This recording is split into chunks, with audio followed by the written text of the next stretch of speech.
tout le monde peut devenir journaliste. Il n'y a pas de diplôme, par exemple, pour devenir journaliste. Mais est défini comme journaliste celui qui gagne sa vie comme journaliste. En fait, il y a deux choses pour le journalisme. Il y a des techniques et c'est peut-être premier, un état d'esprit. Les techniques, c'est apprendre à travailler avec des supports. On est journaliste en presse écrite, en télévision, en radio, en multimédia. Il faut connaître les moyens de raconter une histoire, de diffuser une information, qui peuvent être en télévision évidemment, des techniques de montage, de tournage, de commentaires sur image. En radio, peu ou prou les mêmes choses, mais simplement avec le son.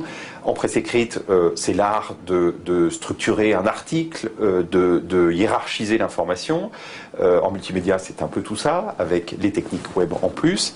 Mais quand on interroge, au fond, les patrons des rédactions, et qu'on leur dit, au bout du bout, qu'est-ce qui fait que vous retiendrez une personne plutôt qu'une autre ?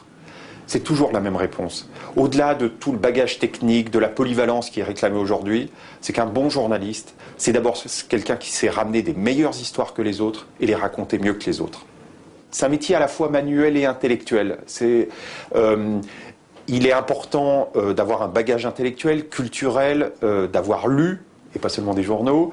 Et en même temps, c'est un métier qui consiste à aller sur le terrain, chercher le réel. Donc, la qualité première, c'est la capacité à ouvrir les yeux. Ça paraît simple d'ouvrir les yeux, mais un bon journaliste, c'est quelqu'un qui va nous surprendre en voyant ce qu'on n'a pas vu, soit parce qu'évidemment on n'est pas allé sur place et que lui est allé sur place, mais un très bon journaliste, c'est quelqu'un qui voit ce qu'on n'aurait pas vu même si nous-mêmes on était allé sur place.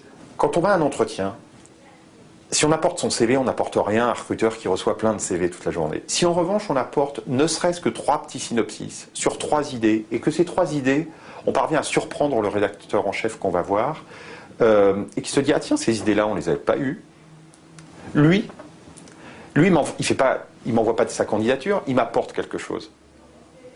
Et donc lui, il m'intéresse beaucoup plus, lui ou elle évidemment, le lui est générique. Et c'est ça qu'il faut arriver à faire. Et c'est comme ça qu'on se distingue.